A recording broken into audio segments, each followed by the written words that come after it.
What? Bonne chance. Bonne chance?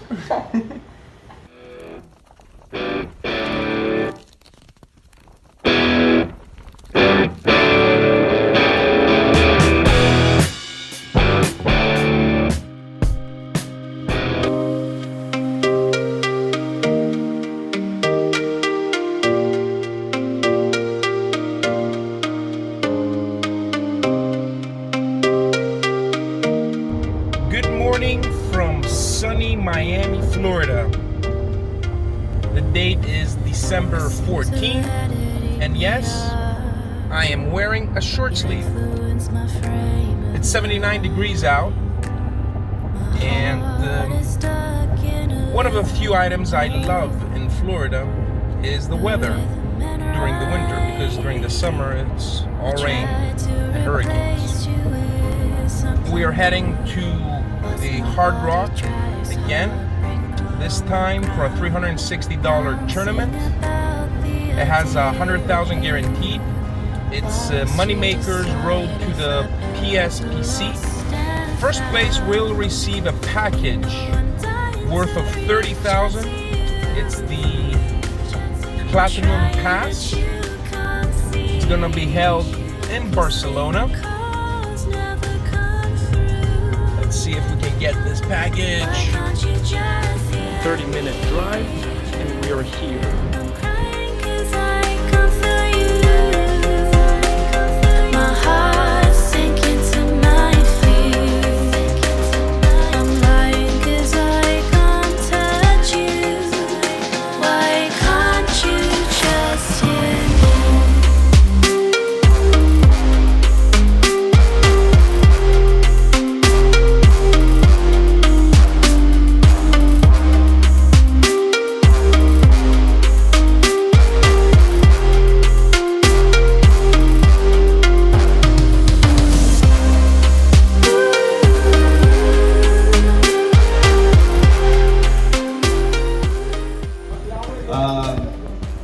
Start time pretty early. Good luck, everybody. Glad to see so many people coming up for this early in the morning. This is what we're playing for. It's a Platinum Pass. I get a bonus every time I open it. So, but anyways, we're gonna be giving that away on Sunday. If I were to win the tournament, this goes to second place. So I'm not taking it with me either way. I bagged up a pretty good stack yesterday, so I'll always play with you guys today. I'll see you guys tomorrow. I want to wish everybody a good luck. Everybody have fun. We're playing down to 10% of the field today. All right. Dealers shuffle up a deal. I'll be around today. Do pictures or autographs or just make fun or whatever you want to do. Have a good one. Thanks, guys.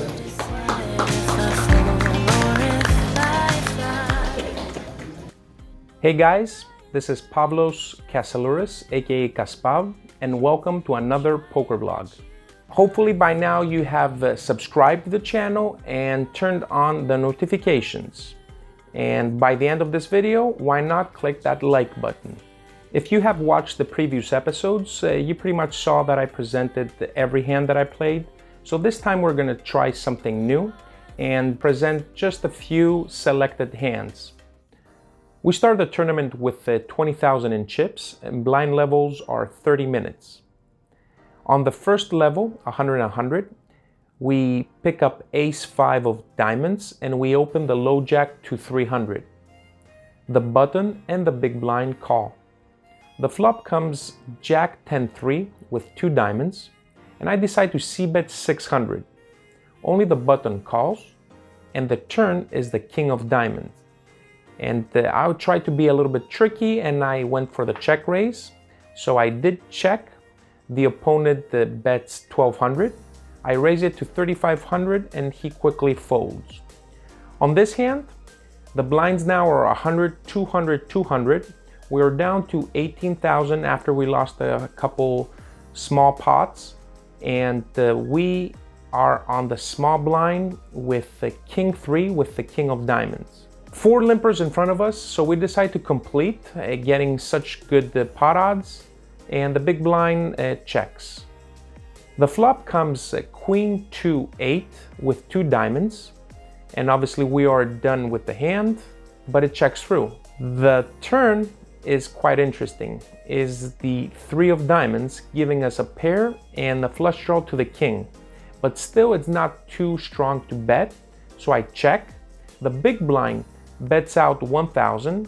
The under the gun limper calls, and I call, having in mind that except for the flush draw, we do have the king and the 3 outs. So I call. The river is the queen of diamonds.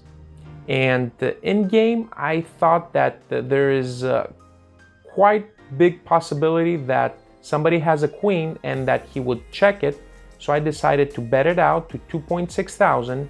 But the older gentleman that bet the turn, he raises and he puts us all in.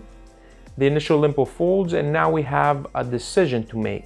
We do block some of the full houses, but in reality, I don't think he's doing this with a hand that is worse than the king high flush.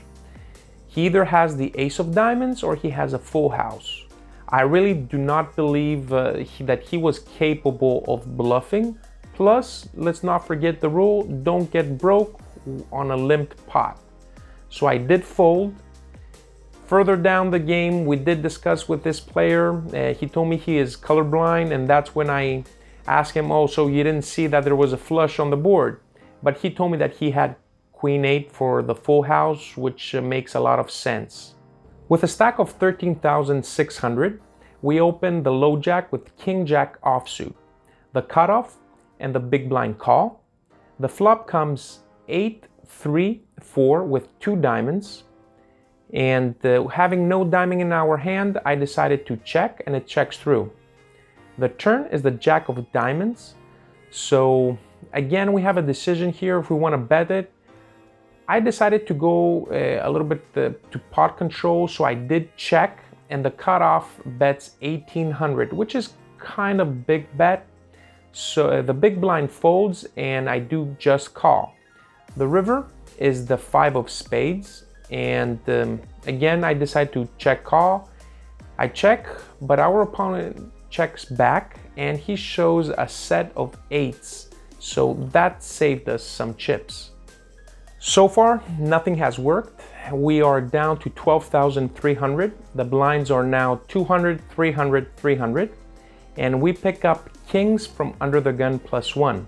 We open to 800, and the blinds only call. The flop comes 9, 5, 3 with 2 clubs. We don't have a club in our hand. They both check. I see bet 1,200, both of them call. The turn is an offsuit 2. The small blind checks, and the big blind surprises us, and he leads out 2,700. So now we have a decision to make. Do we call, or do we go all in, or maybe fold? I decided to go all in. The small blind folds, the big blind calls and shows 6, 4. And we're basically drawing dead, and there goes our first bullet. We rebought, and coincidentally we go back to the same seat. We got engaged in a couple pots, the blinds went through. Blinds are now 200, 400, 400. We have just over 18,000. With a crappy hand, again in the small blind, 10-2 offsuit. But again, there are 4 limpers in front of us. I decide to call from the small blind. The big blind checks. The flop comes Jack 6, 10. It checks through, and the turn is a 2 of clubs, bringing a flush draw on the board. I bet 1,200, our 2 pair, and 2 of the limpers call. I believe it was the under the gun and the cutoff. The river is the an offsuit 5, and again I bet for value 2,500, and the under the gun limper raises to 5,000. Comes back to us, and I'm not that good to fold 2 pairs, so I do call, and he shows us again the same player that had the set of 8s. Now he has a set of 6s. We tried turning the tide around, but we are down to our last almost 7,000 in chips. The blinds are 300, 600, 600. There were 3 limps in front of us. We are on the big blind with ace-7 offsuit.